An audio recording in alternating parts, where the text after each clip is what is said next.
Nikah hetemade yani Varto'da dev şare mau dev kurmanca tek aleke deri. Tay dev şare mai Alevi, tay dev ki kurmancı Sunni.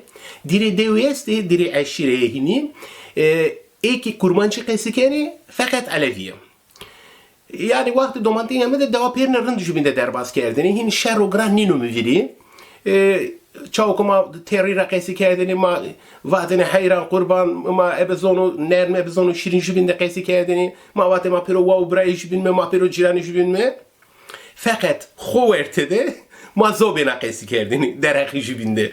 Ma dinara vatini Yezid nafa inak ma vatini Kızılbaşı Bedinu Beyman. Fakat terira kes jübinde hin çiğ xrab ne vanım.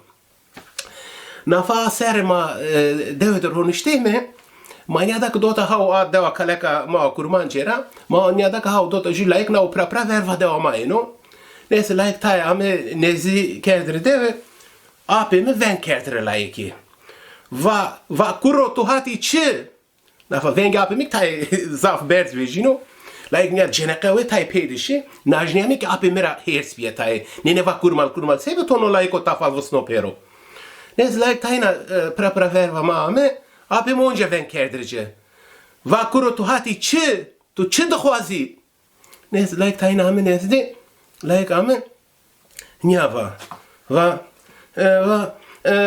bavimi gotiye her günde Kızılbaşı Kafıra se çar kerabine emsibe mal dıbım zozana. Çeyde se kesibiyo laik mara him vanu. Yani vanu piyemi vato ke şu deva Kızılbaşanı Kafıra hire çar herabiya mameşte çeve mi var?